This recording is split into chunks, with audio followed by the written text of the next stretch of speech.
Just Wilberforce, written and illustrated by Racy Helps. Whenever Hoppy Sparrow flew near the old brick house, he would stop to perch on a certain window ledge and wave his wings cheerily at the captive inside.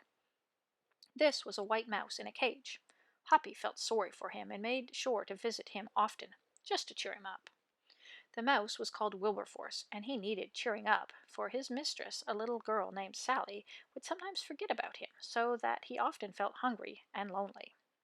Snowflake, the white cat, would sometimes stare longingly at Wilberforce. She did not like him. She thought that Sally neglected her because of that silly mouse. One day Sally's mother noticed that Wilberforce had no food. "Sally is so careless," she said crossly as she filled his food dish, closed the cage door, and forgot to fasten it. When she had left, Wilberforce pushed open the cage door and was free. He hopped onto the table, ran boldly across it, and dropped to the floor. Along one side of the room was a dresser. No one would think of looking for him there. He scrambled up and popped himself into a mug. At the same time, Hoppy fluttered down and looked through the window. "Why, he's gone," he told himself. "I must keep a sharp lookout in case he needs help." Wilberforce soon peeped over the rim of the mug. Delightedly, he saw that the door was ajar, and, almost as soon as it takes to tell, he was through and away. For the first time in his life, Wilberforce found himself pushing his way through tall grasses.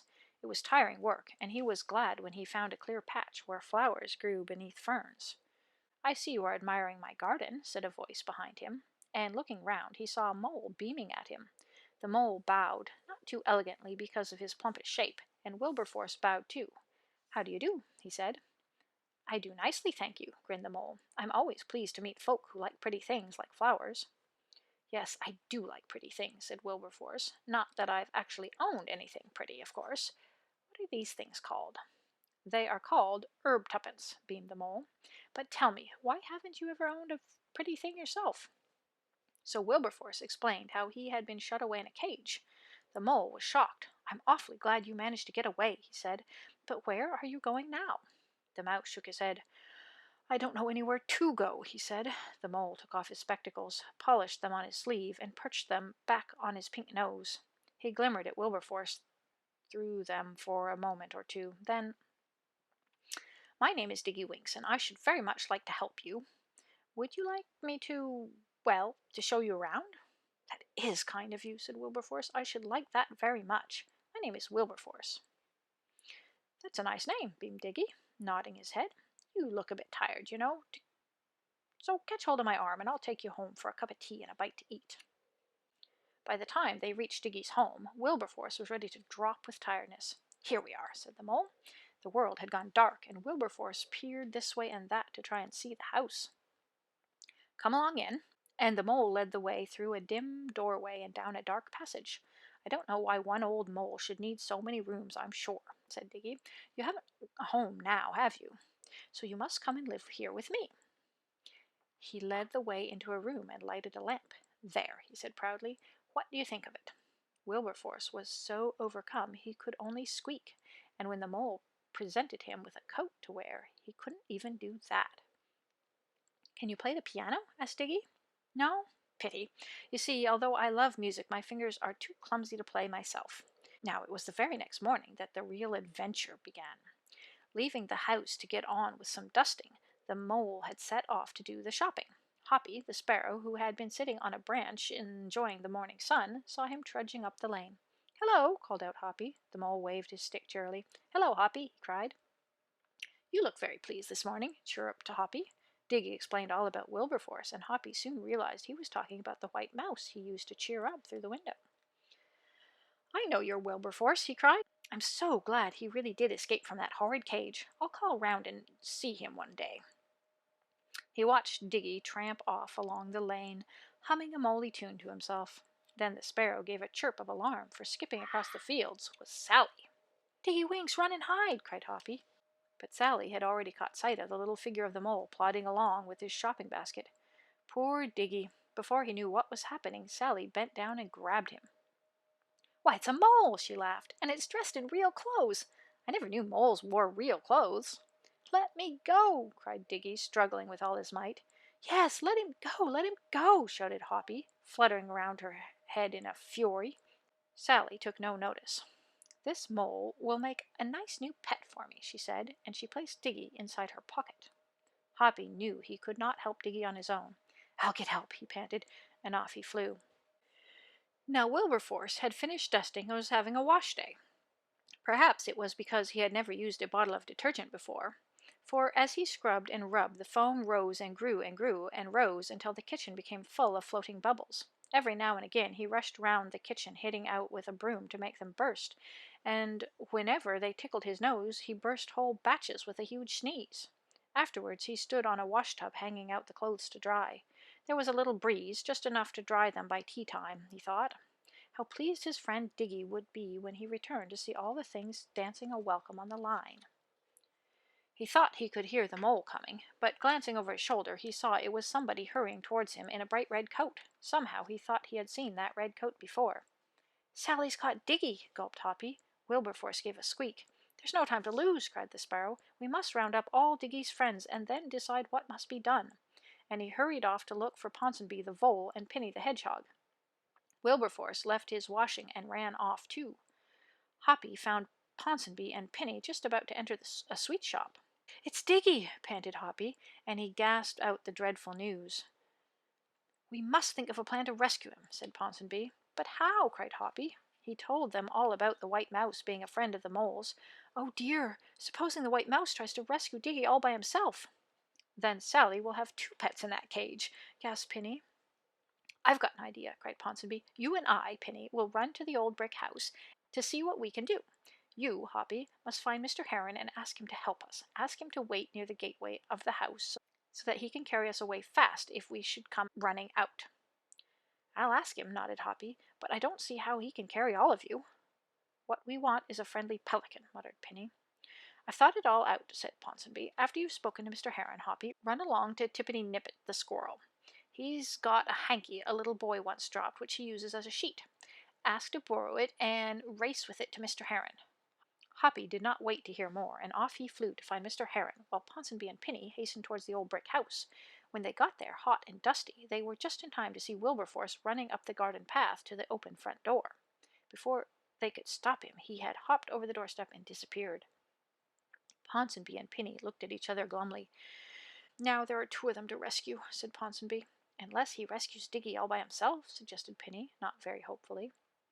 "He may, so we'll wait a little bit and see," decided Ponsonby. So they waited and waited, but no one came out, and no one went in, and at last Ponsonby could wait no longer. "I'll go in by myself," he whispered, "and if I'm not out in 5 minutes, then you come in too." Pinny watched round-eyed as his friend skipped up the path and into the house. Then he picked a dandelion clock.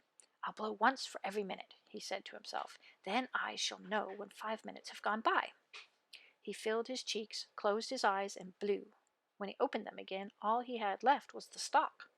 "Well, that was a quick 5 minutes," he muttered, and, throwing the stalk away, he tramped up the path and walked boldly in at the door. "Ponsonby," he whispered as quietly as he could, "where are you?" There was no reply. Pinny crept along the hall and peered round the first open door he found, and there, on the carpet, lay a large white cat, gazing at him with unwinking eyes. Pinny's eyes did blink as he saw that the cat held the struggling forms of both the white mouse and Ponsonby. Pinny thought hard, which was something he didn't do very often, and then he came into the room with a wide grin on his face. "Good day, Mrs. Cat," he smirked. "I trust you are keeping well." "Ugh, a prickly hedgehog," said Snowflake. "And what do you want?" Pinny made as low a bow as his fat tummy would allow. Ponsonby shouted at Pinny to run away and save himself. "So you are a friend of these very silly mice," snapped Snowflake. Pinny managed the bow again. "And your friend, too, I'm sure," he giggled. "My friend." Snowflake showed her teeth in a way that made Pinny a little uncomfortable. "Please go away," she said, "for I am not going to share my supper with anyone." "Oh, thank you for inviting me to dinner," said Pinny, "but really I could not manage it today. I've really come to see if my 3 friends are ready to come for a walk with me." "Well, they can't," snapped Snowflake. "And what do you mean, you horrid prickly hedgehog, by saying 3 friends? I've only 2, and the sooner I make an end of them, the better. Sally neglects me as it is, without having stupid mice to fuss over." "My other friend isn't a mouse," said Pinny. "He's a mole." Oh, yes, Sally did bring in a mole this morning, sniffed Snowflake. She put him in Wilberforce's old cage, so you'll never see him again. Yes, I shall, grinned Penny, for you are going to help me set him free. Snowflake was much too surprised by this to say anything. You see, went on Penny, if my friend the mole is shut up in that cage, Sally will be fussing over him instead of taking notice of you. Snowflake knew this was true, and she began to look at Penny with respect. Sally forgets all about me as it is, she sniffed, and if she has another pet, I know she'll forget me still more often. What do you want me to do? I can't open the cage with my big paws. I've often tried. That's where Wilberforce comes in, stated Penny. Mice have fingers. Let both mice go, and they'll open the cage and let the mole out. A good idea, purred Snowflake. Then I can eat all three of them, and Sally will only have me for a pet. Penny's smile became wider than ever. That's where you are mistaken, dear Mrs. Cat, he said. You see, unless you promise to let them all go, I will not let them rid you of that tiresome mole. Just think how fine it will be, he added, winking, when there is nobody in the house for Sally to love but you.